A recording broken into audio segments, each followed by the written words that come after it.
Hi, just this. Take it from behind my back. Oh, right, okay. What are you buying, Mummy? Oh, nothing, darling. Oh, thank you.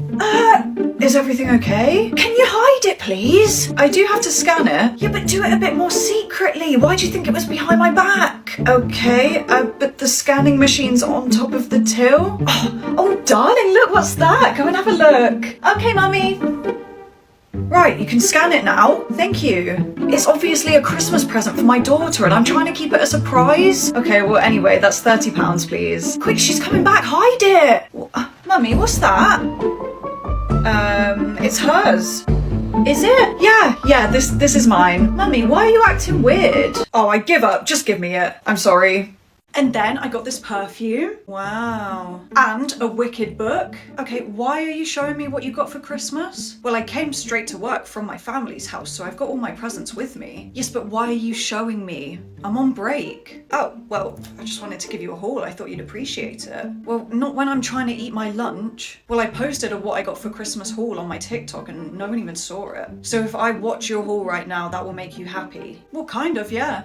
Okay, fine, carry on. Okay, and then I got Wicked on DVD. My dog sitter threatened to sue me. This story's gonna be a long one, but I have all of the receipts, I have witnesses, I have video evidence. I'm gonna give you the backstory first. So me and my boyfriend were looking for someone to dog sit our new puppy for the evening. When we lived in London, we lived in a block of flats and the building had a WhatsApp group chat. So I messaged in there. The dog sitter in question, let's call her Sandra, she responded in the group chat and she said that she also has a dog and she was living on the same floor as me. So then I started private messaging her. Remember this very important message. She said, no charge, of course. And at the time, my puppy was 9 weeks old. And I said, she's going for her final vaccine today, so she's not allowed to meet other dogs. Keep that in mind again. I said, is your dog fully vaccinated? Because if her dog is vaccinated, then we could have done the dog sit in her flat with her dog. In her response, she did not answer my question. That's no problem for me. He's 9 years old, so he's an oldie. Because obviously, even if your dog's old, not everyone vaccinates their dog. Remember this as well. She said, my dog can stay at home. I'm sure they will meet at some point anyway. The next few messages are just us trying to confirm like what time she can come round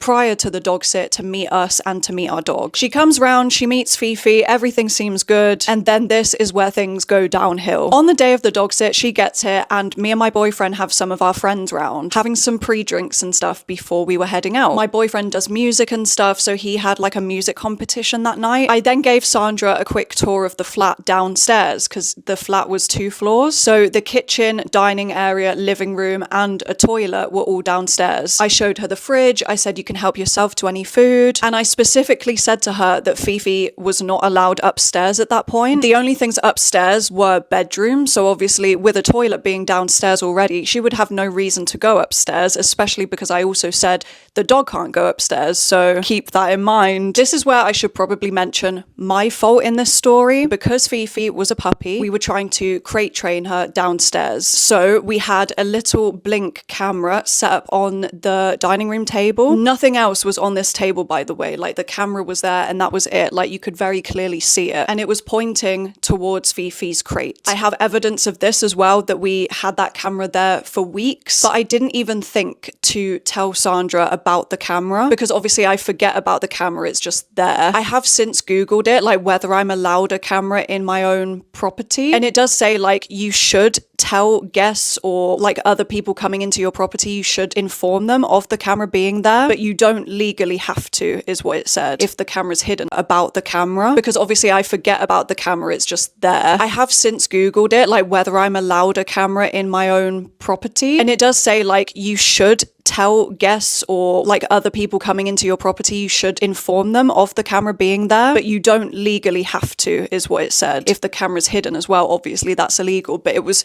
quite clearly just out on the table, not hidden. But I'm glad I had the camera. I wrote everything down, by the way, as evidence. We left the flat at 4:40 p.m. At 5:50 p.m, Sandra's mum comes over, which she did not ask for my permission for. 5:53, Sandra and her mum go upstairs. The toilet's downstairs, the dog's not allowed upstairs, so why were they going up there? At 7:11 p.m, Sandra's mum notices the camera on the table and she moves it around, she picks it up, she asks Sandra, what's this? So she notices the camera, so clearly it's not hidden. So anything that I tell you later in this story, that backs up my claim that my camera was never hidden or anything. I do have all of this as video evidence from the camera, so that's how I know the times that everything happened and like the fact that her mum came over and stuff. If I didn't have the camera out, I wouldn't have known anything that happened. Obviously, for legal reasons, I don't think I can show the videos on the internet. And no, by the way, I wasn't using the camera to spy on her, even though that's how it seems,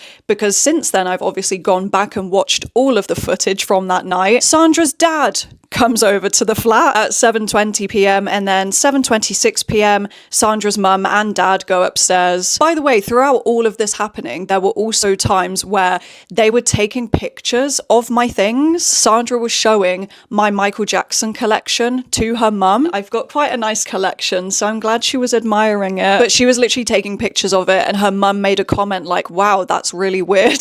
Anyway, at 7:32, Sandra's mum moves and asks about the camera for the second time and they discuss what it could be. Tell me why I see Sandra get her phone out, she goes to her photos, she shows her mum what's in her camera roll. It's a picture of my bed, my bathroom upstairs, and they're just discussing like how much they think the flat costs the whole time. Yes, they live down the hallway, they live in the same building. Their flat faces the other way, so they don't have this nice view. Their flat is 1 story as well instead of 2 floors. So I get being nosy, but taking pictures of everything is just an invasion of privacy is what I think. So while I was out at 8:30, I thought I'm just gonna check in and see what Fifi's doing. I saw Sandra's dog was in the flat with my non-vaccinated dog. So follow for part 2. Anyway, this is the point where I actually went onto the Blink app while I was out. I thought, I'm just going to check in and see what Fifi's doing. I saw Sandra's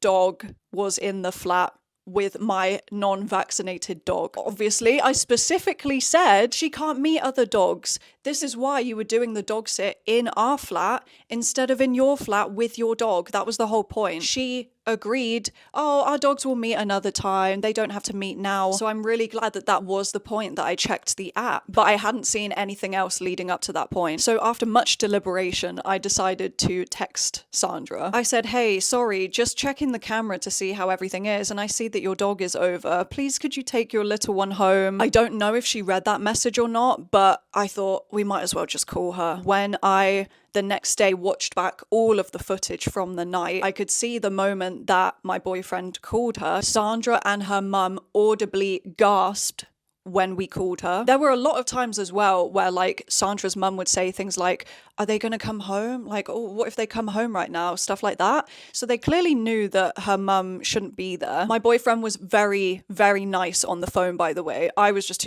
I don't like confrontation. He told me that Sandra was very apologetic and she said that yes, she would take her dog home. And on the camera, when I checked back after the phone call was over, Sandra literally said to her mum, I'm in trouble. And Sandra's mum says, I better go home. And this is crazy. 5 minutes after that phone call, Sandra moves the camera to face the wall. So from that point on the clips, I didn't see anything that happened. Then she started texting me saying, when will you be home as I don't feel comfortable? Then she forwarded my own message to me where I said, if your dog is vaccinated, then they can meet basically. And I said this a few days ago and you didn't get back to me about whether your dog was vaccinated or not. She said, he's 9 years old, not 9 months. Okay. So is he vaccinated or not? And I said, I'm sorry you don't feel comfortable. I forgot to tell you about the camera, but it's only there to check on Fifi when she's in her crate at night. But yes, I did check it once while I was out because we had a 9-week puppy and this was the first time that we had like left her with someone. And I just happened to see you doing something you shouldn't be doing.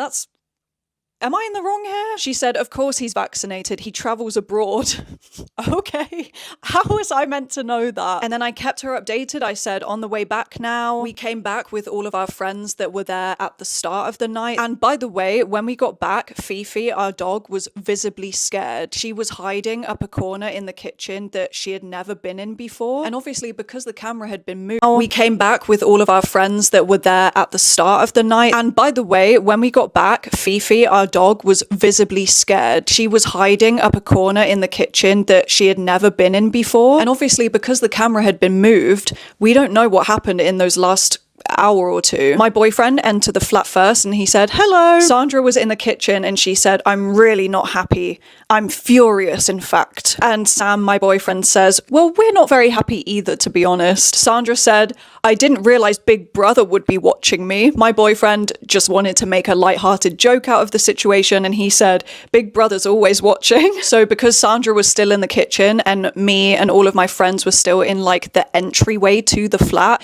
she had to come out of the kitchen and walk through all of us to get out of the front door. I was just standing at the corner because, like I said, I hate confrontation, so I was just kind of standing there like this, and she walked past in front of me and she said, I'm going to sue you, actually. So now she's outside of the flat in the hallway and my boyfriend and one of our friends were standing in the doorway of the flat. My friend said they have every legal right to have a camera in their own property for safety and security. Sandra gets her phone out and starts taking pictures of my boyfriend and our friend, and she said, I'm gonna get photos of your faces. So naturally, because she was the only one angry here, my boyfriend and our friends were standing in the doorway like this, like posing for the photo. Remember this as a pose because this will come back up later. And up until this point, we hadn't mentioned to Sandra that we knew that her mum was round. We only mentioned her dog being over. Sandra said, I've got photos of your faces on camera now. My boyfriend says, yeah, we've also got your face and your mum's face on camera. Thanks for asking for our permission for your mum to come round, by the way. I'm just gonna act this out. What? My 78-year-old mum? Thanks for asking for permission. There's a shit on the side, by the way. You did a shit on the side. That's crazy. Wow. All right, thanks, Sandra. Good night. And now we go on to the following day. From Sandra, I wanted to talk to you about the pet sitting yesterday. Initially, I agreed to do it as a favor, but I've since learned you had a camera set up and were monitoring me without letting me know in advance. That felt like a violation of trust.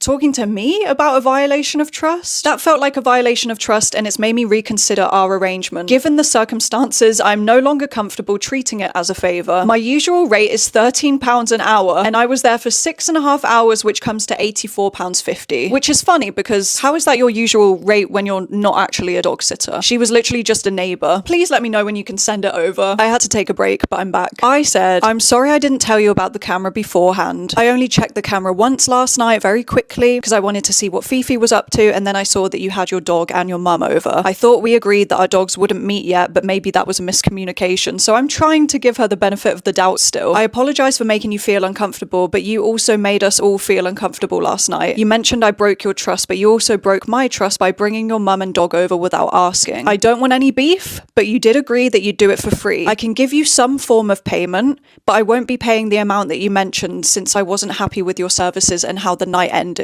Why would I pay you when you literally shouted in my face that you're going to sue me? And obviously I have many receipts of her saying that it was free and it was a favour, so you can't really go back on that once we had already agreed on that. Sandra says, shame you didn't like my services. But recording someone without their knowledge is a serious breach of trust. I am owed my money. I'm not a thief or a crook. And I'm disgusted with your attitude, laughing in my face and threatening me as I left your flat with your boyfriend putting his fist up, shouting that I had a shit in your flat. Okay, remember when I did this and I said remember it for later? When my boyfriend and his friends were posing for the camera when she said, I'm gonna take pictures of your faces. That's when they did that. So I don't know if she saw that like this. And I don't think I was laughing in this situation, by the way. Like I said, I was scared of confrontation. I was standing at the corner like this. She says, it doesn't matter if my mum came round. Well, it kind of does when you're in my place and you haven't asked if guests could come over. My mum came round to bring me something. It was a long time, no TV. There is a clip that I've seen of her trying to use the TV. Is that my fault if you don't know how to use a TV? No. And to say that her mum came round to bring her something when I can see on the camera that she was there the whole time. I forgot to say as well, there is a clip on the camera where her mum is basically like saying that because we've got such an expensive flat, obviously they're just guessing, they don't know how much it costs, but they're thinking that we're rich now. And her mum says like, oh, if they offer you any money for this, you should take it, like knowing that she's doing the dog sit for free. But now because they've seen the flat and they think we're rich,